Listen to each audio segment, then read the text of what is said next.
Pakichat na lang ako kung nandito yung pangalan nyo sa video natin. Hindi nga pala ako binigyan ni Jan ng allowance. Ganyan yan si Jan eh. Pag alam niya na may pera ako, diba? Pag nasa Pilipinas tayo, gastos dito, gastos doon. How to bring your old bread back to life. Good morning guys. Ayan, gagawan lang pala ako ng breakfast ni Jan. I-steam lang muna niya itong ciabatta bread ba ito? Hindi ko alam ang spelling. Leftover chicken.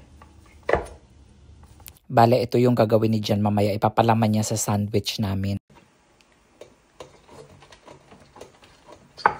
Tapos talagyan niya rin ito ng cheese, o diba? Iba talaga pag may chef sa bahay, guys, no? Naku, hindi ka talaga mamumroblema sa pagkain. Mabilis lang talaga yan si Jan makaisip na kung ano yung kanyang ihahanda. Check lang yan siya sa ref, agad-agad, ma-figure out na agad niya kung ano yung breakfast, lunch, or dinner. Ganyan yan si Jan. At saka iba itong asawa ko na Kano, guys, napakatipid talaga nito. Hindi pa yan siya nag-grocery kapag alam niya na marami pa kaming pagkain sa ref. Ginagawa niya yan ng paraan, guys, para makonsume mo na lahat bago mag-grocery. Hindi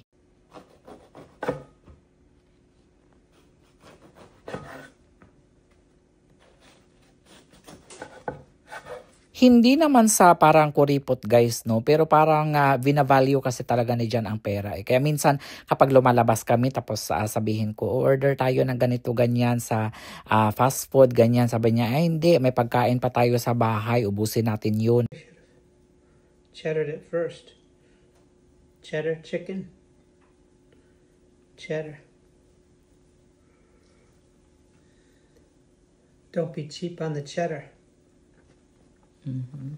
At some point, naiintindihan ko din naman guys, kasi grabe na ngayon kapag lumalabas kami, kapag kumakain kami sa restaurant or mo-order, mahina na yung $50 to $100. So malaking tipid kapag dito sa bahay lang gagawin.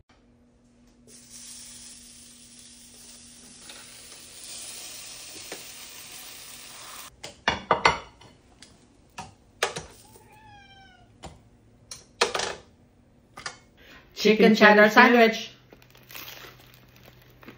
Kaya happy talaga ako guys na nagkaroon ako ng AFAM na sobrang madiskarte talaga sa buhay. Naalala ba ninyo guys ang mga kahon-kahon na patatas na nakuha natin sa basurahan noong nakaraan? Bukod kasi sa french fries guys na palaging ginagawa ni Jan, tuturuan niya tayo ngayon ng panibagong recipe naman. Hello dear, what are you cooking? I'm gonna make latkes. Oh, from the dumpster. Ayan. So it's a potato, like a home fries? like a hash brown. Hash brown. Yan po guys, mga nakakain natin galing sa basurahan. Marami ang nagtatatanong sa amin kung hindi ba kami natatakot na kumakain kami ng galing sa basurahan. Thank you so much po sa inyong concern. Pero minimake sure naman po namin na ang mga nakukuha pa namin sa basurahan ay yun talagang pwede pa natin siyang kainin. Ini-shred lang po ni Jan ngayon. Ayan, ini-shred lang po ni Jan ang ating potato. Okay.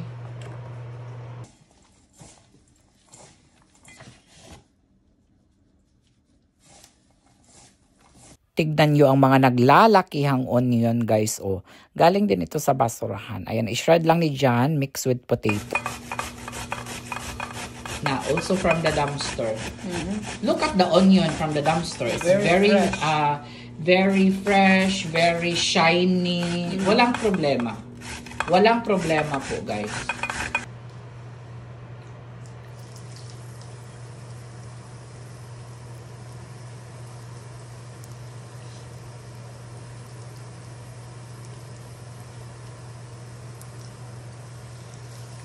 O diba? Sobrang laking tipid talaga kapag dito lang tayo nagluluto sa bahay. Kaysa lalabas pa kami, diba?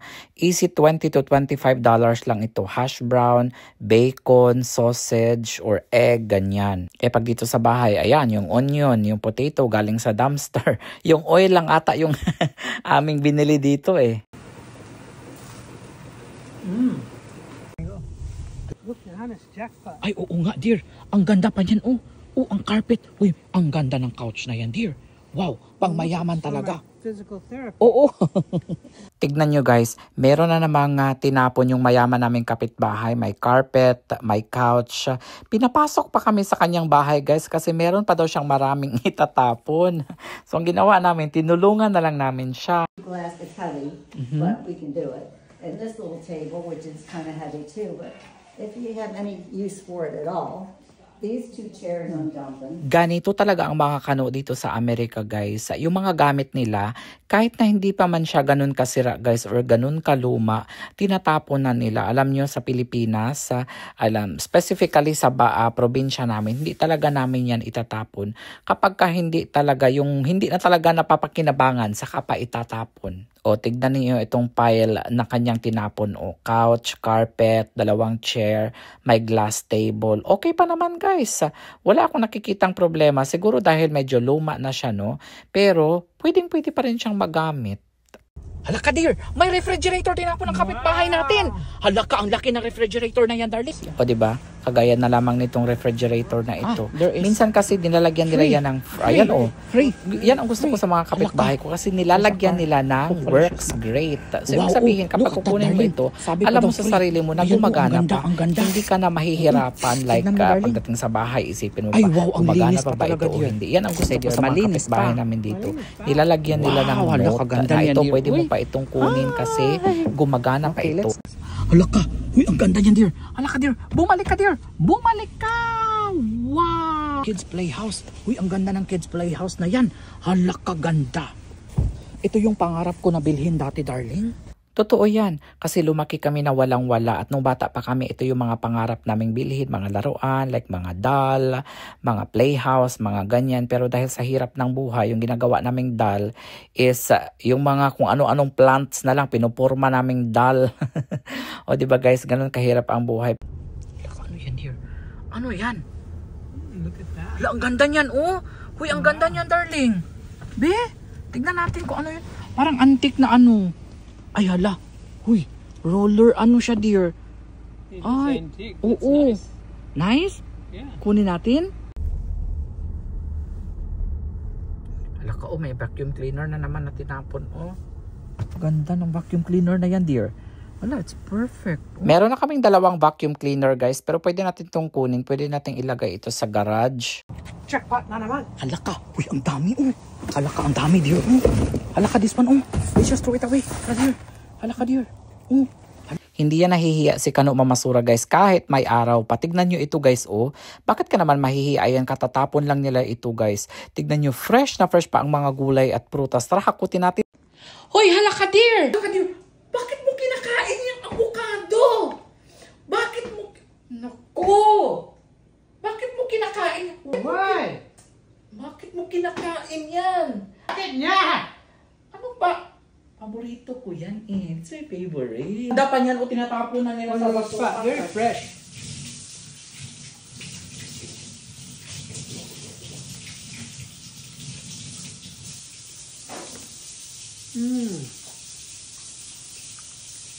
So lamig.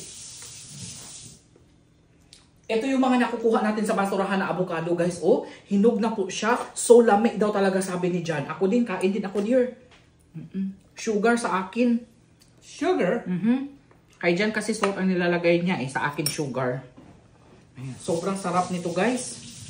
Grabe. Hala, ang sarap. Ito yung mga nakukuha natin sa basurahan na avocado, guys. Oh, hinog na po siya. Sugar? Kay John kasi salt ang nilalagay niya eh. Sa akin, sugar. Creamy talaga ang ganito ng avocado. Walang problema dito. Bakit nila tinapon? Hey guys, update tayo. Medyo masakit pa rin yung paa ko.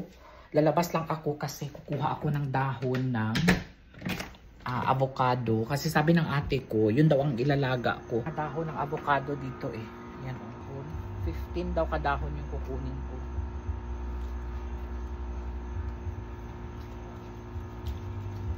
Kayo rin ba guys, nakatry kayo na gumawa ng avocado tea? Ako kasi first time kong gawin ito eh. Sabi ng ate ko, maganda daw ito, antioxidant din daw ito. Maraming benefits daw ang nabibigay ng avocado leaves. Kaya itatry natin ito at tignan natin. Iniisip ko, kapag hindi pa ito gumaling yung paa ko guys, eh hindi na lang ako tutuloy umuwi. Ayan, dito ka lang sa loob. Eat your food. Ay, lumabas yung pusa namin. Sabi ng ate ko, pampalower daw ito ng uric acid. Kasi yung paa ko is umano pa rin siya. ano siya ba?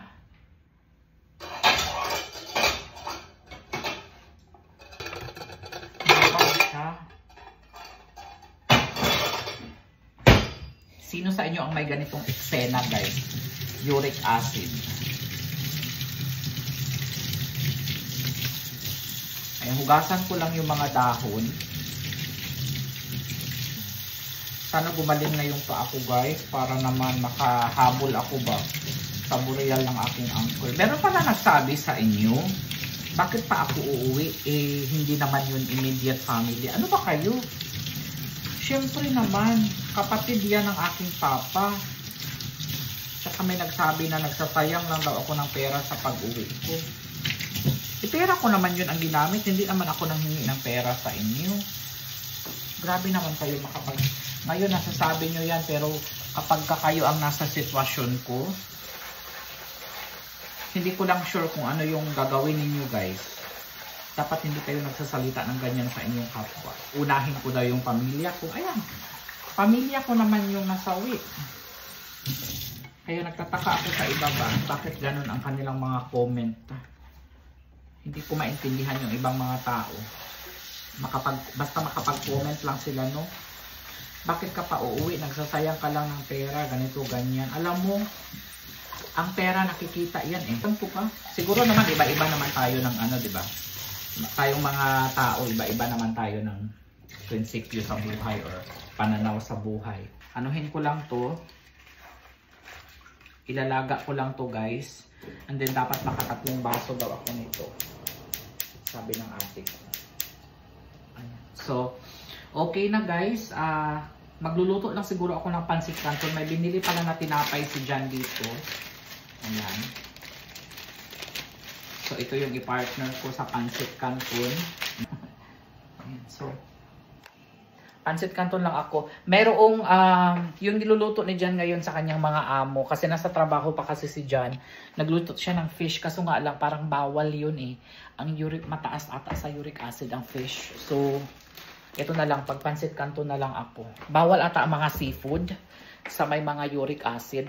Ayan. So, ayun sa mga nag-aabang ng update guys, hindi ko pa po na-book yung ticket. Pero may tinitignan ako, 6, 7, or 8. Pero yung living ng uncle ko kasi is 9. So, sana maka-ano tayo, no? Ma-okay-okay yung paa natin. At maka-uwi tayo.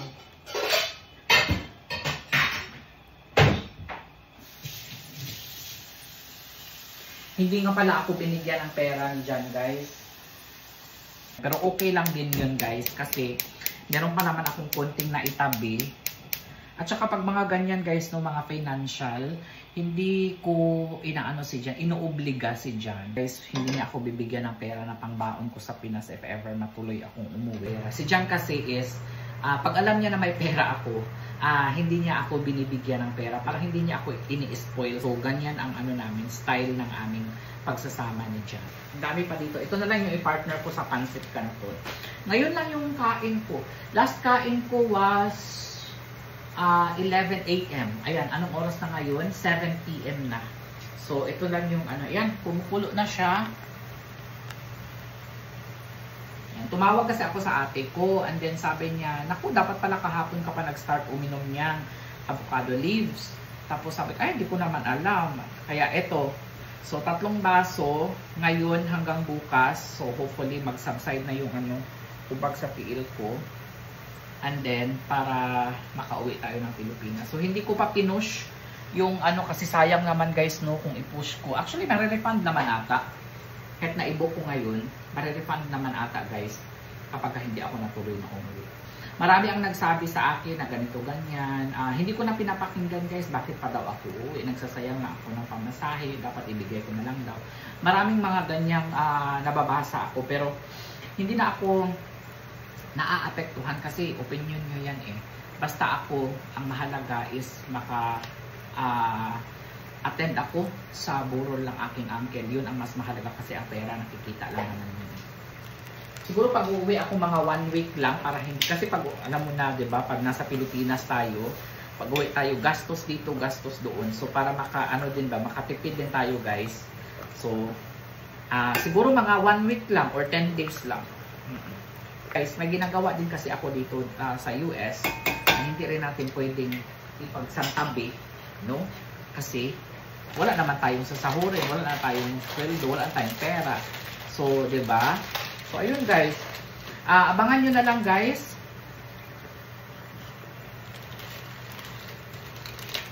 Kain lang ako ng dinner and then siguro magpabili lang ako kay Jan pagka out niya mamaya dahil hindi ko makain yung kanyang niluto sa trabaho.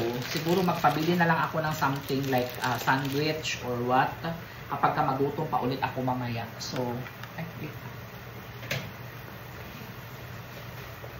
alam mo, paborito ko itong noodles dito na, ano tawag dito na noodles?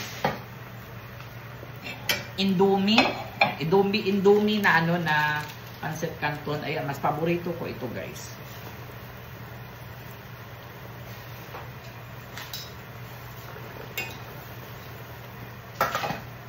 I-message ko pala yung ate ko.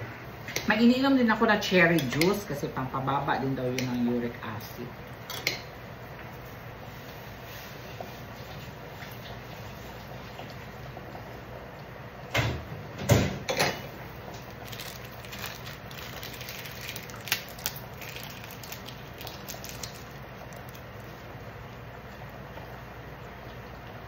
Alam mo nyo, nung nagtatrabaho pa ako sa Maynila at sa Davao.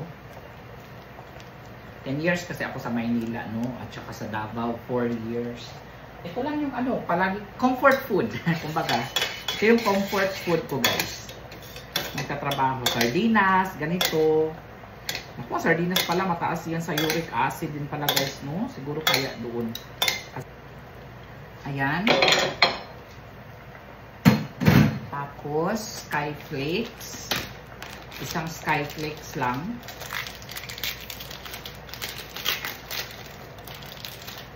Tinanong ko yung ate ko kung ilang minutes ba dapat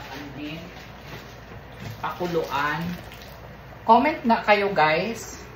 Kung nakaabot kayo sa video na ito, comment kayo kung ilang minutes ba dapat pakuluan itong avocado leaves. Kain tayo guys. Ayan. Wala. Magpabili na naman ulit pala ako kay Jan. Ubusin ko na nga lang. Masarap pala ito guys. Itong cherry juice. At saka maraming healthy benefit na mabibigay sa katawan natin. Ayan.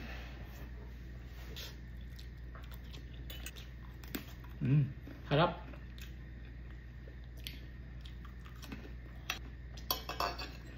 Alam mo dati kahit araw-arawan mo itong pancit canton, hindi ka talaga magsasawa. Pambansang pagkain ng Pilipinas.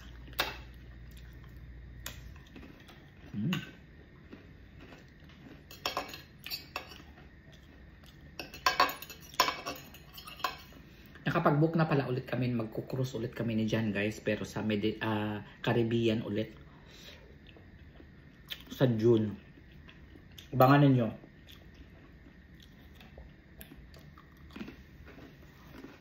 Sa mga matagal na nakafollow sa amin ni Jan. Alam niyo na palagi kami nagko-cruise ni Jan.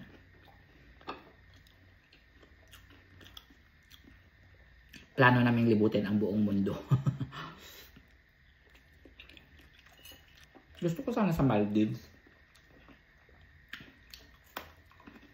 Tignan ko pa kung kaya ang budget. For now, dito lang muna sa malapit. Caribbean.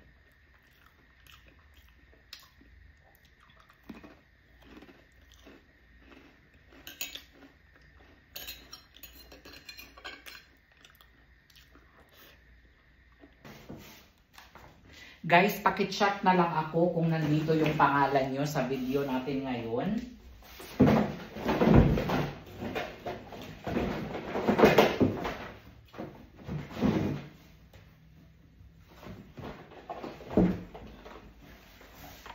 At bigyan nyo ako ng details. Sasabihin ko kung paano.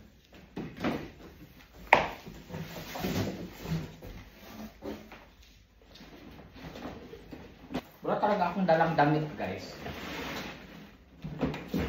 Wala talaga akong dalang damit, guys. Puro lang ito mga Puro lang ito mga dumpster finds. Kapag hindi natuloy yung uwi ko ngayon guys, huwag kayong mag-alala. Pakukuha nyo pa rin yung mga ibibigay ko sa inyo. Ayan, 6 po kayo ang makakatanggap ng mga dumpster finds na kukuha natin na basura dito sa Amerika. Pero 6 kayo, i-message nyo na lang ako sa FB ko guys. At tsaka bigyan nyo ako ng details kung paano ko ibibigay po sa inyo ang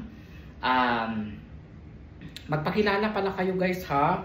Kasi alam niyo na maraming mga nag-aano ngayon, nag-a-assume na kayo. So magpakilala kayo na ito yung account ninyo. Ayan, kayo yung nanalo. Kasi marami kasi magagaling talaga yung mga mang-scam ngayon guys. So gagawin niyo, message niyo ako na nakita niyo yung pangalan niyo dito sa YouTube. And then message kayo ulit doon dito sa video na to. Message kayo doon na nag-message na kayo sa akin para malaman ko na kayo talaga yon. Okay? Kasi titignan ko, marami kasi yung iba nagwagawa ng mga bagong account, mga ganyan. So matatalino yung iba eh. So ayun guys, ito na yung maleta natin, ready na tayo, and hopefully we feel better soon para makabook na tayo at matuloy yung uwi natin sa Pilipinas. Ayan. Thank you so much everyone for watching, and I love you and thank you for all your support talaga. Alam nyo guys, ang hindi nyo pag-skip talaga sa aking mga videos na ito ay malaking tulong talaga para magkapamasahe tayo, makauwi tayo ng Pilipinas. So yun lang talaga ang hinihingi ko sa inyo guys. Wala nang iba. Wag lang skip, and then para magkaroon tayo ng allowance. Kasi hindi tayo binigyan ng allowance si Daddy Kano eh. So but anyway, hindi naman ako nasaktan or nagtampo or what, kasi ginagalang ko naman ang desisyon ni Jan eh. So buti naman meron pa tayong kaunting savings, madudukot, 'di ba? Kaya kailangan talaga magkaroon tayo ng sariling savings, sariling pera natin para hindi tayo umaasa sa ating mga afam, sa ating mga kano, 'di ba? So that's it for now guys. Thank you so much for watching. See you later guys. Bye-bye.